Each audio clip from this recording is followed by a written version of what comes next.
Oi, turma, tudo bem com vocês? Professora Isadora Barreto aqui. A gente vai dar continuidade à nossa aula de filosofia. Para você me acompanhar, pegue seu material, caderno 1, módulo 2, tá? A página é a página 22.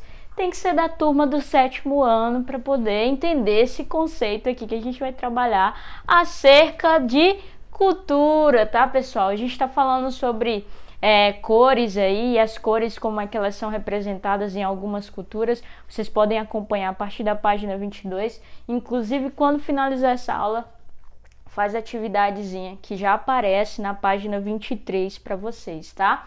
Parte 2, porque a gente já iniciou esse módulo 2, tá? Então, essa é a aula do módulo 2, só que parte 2. Nós teremos outra parte também até finalizar o módulo inteiro, tá bom?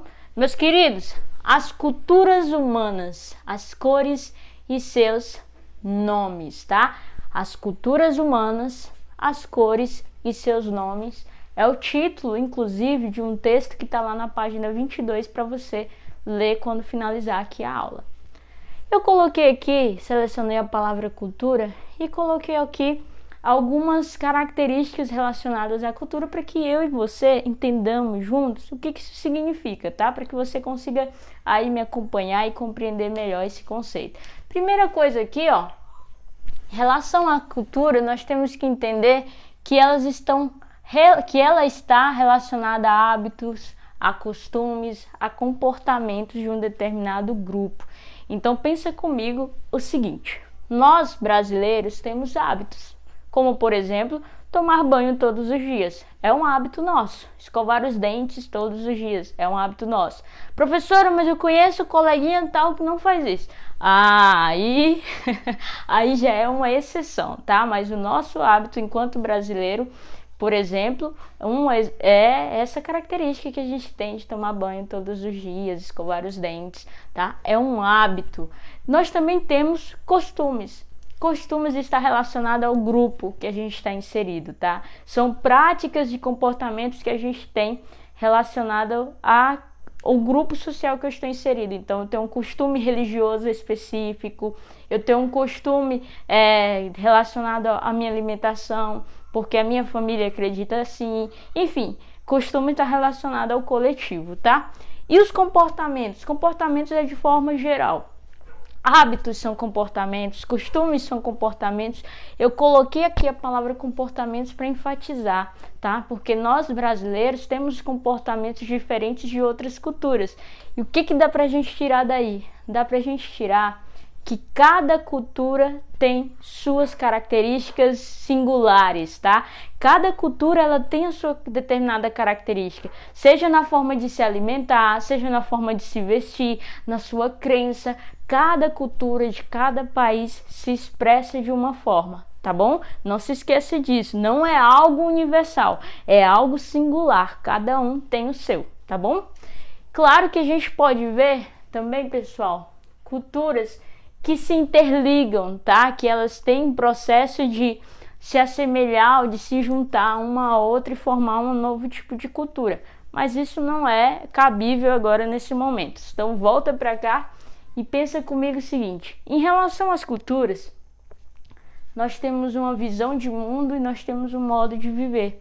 Então, para você não esquecer o que é cultura, é só pensar o seguinte: cada um de nós, dentro da nossa sociedade, dentro do nosso país, nós temos uma visão de mundo que leva em consideração os nossos hábitos, as nossas crenças, aquilo que nós acreditamos, tá? Como nós nos vestimos, e isso tudo está no nosso modo de viver. A cultura ela está relacionada ao nosso modo de viver, tá bom? Deu para entender? Finalizou a aula, vai lá e escreve tudo isso aqui que tá no quadro, tá? Mais uma característica em relação às culturas aqui, coloquei o tópicos, o ser humano, coloquei mais um tópico aqui para você me acompanhar, ó. O ser humano não é como os animais. Claro que ele não é como os animais, e eu não estou me referindo nem só ao aspecto físico, não, tá? Fenótipo, não. Eu estou me referindo ao aspecto realmente intelectual, racional. Então, o ser humano, ele não é como os animais no sentido de se comportar, no sentido de pensar. Por quê? Porque os animais, eles são instintivos, eles têm instintos, não que nós seres humanos também não tenhamos, tá? Mas os animais, eles costumam agir conforme essa programação natural. Olha que palavra estranha, diferente. Coloca aí no seu caderno, programação. Os animais possuem programação, uma espécie de programação, colocar aqui entre aspas, programação natural. É que nem um computador. Programação natural. Agem conforme aquilo que já foi implícito, que já foi colocado anteriormente. Então, por exemplo, se você vai escrever lá, digitar no Word, que é um software, você vai digitar e vai colocar a letra A, B, C, D. Coloca lá, @isacante, @peripatéticos SA, que são aí contas no Instagram. Você vai digitar e o Word vai reconhecer tudo aquilo que você digitou nas teclas aqui do computador e vai projetar lá na tela para você. Por quê? Porque ele foi programado para entender essa linguagem, esse código, que quando você apertasse na tecla, saísse lá na telinha aquela letrinha que você pressionou no teclado. Entendeu? Isso aí já estava implícito dentro do programa para reconhecer. Assim também são os animais. Os animais agem porque eles têm em si uma programação natural que diz como é que eles devem se comportar. Isso é o instinto, tá? Diferente de nós seres humanos, nós somos diferentes porque nós temos uma coisinha chamada liberdade e também nós temos outra coisa chamada razão. Então, nós seres humanos pensamos. Então, vamos pensar aqui em um exemplo. Digamos que você está numa floresta, você foi pescar e quando você estava saindo nessa floresta, num local diferente aqui do Brasil, você dá de cara com um urso, tá? E o urso começa a correr para te atacar. Você então corre para poder aí escapar do urso. Esse urso, pessoal, ele está agindo de forma instintiva, tá? Ele não está raciocinando que, por exemplo, você é uma pessoa, é um ser humano, provavelmente tem família, que tem um trabalho, que você estava ali só para pescar, entendeu? Porque ele é um animal, ele está agindo de forma instintiva, aquela ação dele ali está com base no seu instinto animal. Já diante dessa mesma situação, você, nesse mesmo exemplo, você é a pessoa que está correndo do animal ali, do urso. E você, como alguém pensante, alguém que raciocina, você está correndo justamente porque você entende que se você parar e disser assim, urso, pare aí por favor, porque eu só estava pescando, então vamos conversar, não precisa me atacar. Você sabe que ele não vai te compreender, porque ele não tem o mesmo raciocínio que você. Ele é um ser diferente de você. Isso aí, pessoal, é uma característica que é singular do ser humano, tá? Um filósofo chamado Aristóteles, ele diz que o que nos diferencia dos animais é porque nós somos animais racionais, ok? Nós somos racionais porque nós temos aí a razão. A gente deveria, pelo menos, pensar antes de agir. Infelizmente, nem sempre acontece, não é mesmo? Então, vamos lá. Eu coloquei aqui mais duas características em relação a esse conteúdo, só para a gente finalizar, mas não te preocupa se você não entender de imediato, tá bom? Vamos lá, ó. Empirismo e racionalismo, eu até citei isso na aula que eu falei sobre o Platão, o mito da caverna. Empirismo é uma teoria acerca do conhecimento diferente do racionalismo. O empirismo, ele leva em consideração a questão dos sentimentos, dos sentidos. Tia, o que é isso? Eu não estou entendendo nada. Calma, meu amor. É o seguinte, o empirismo é uma corrente filosófica que explica como é que o conhecimento surge. O empirismo acredita que o conhecimento surge através dos sentidos, através, por exemplo, dos sentimentos, através do tato, da visão, do paladar, do olfato. Eu consigo compreender, conhecer o mundo em que vivo através da visão, da minha audição, tá? Através desses sentidos. Faltou até aqui, ó. Audição. Vamos colocar audição. Audição. Mais um aqui. 5 sentidos. 1, 2, 3, 4, 5. audição.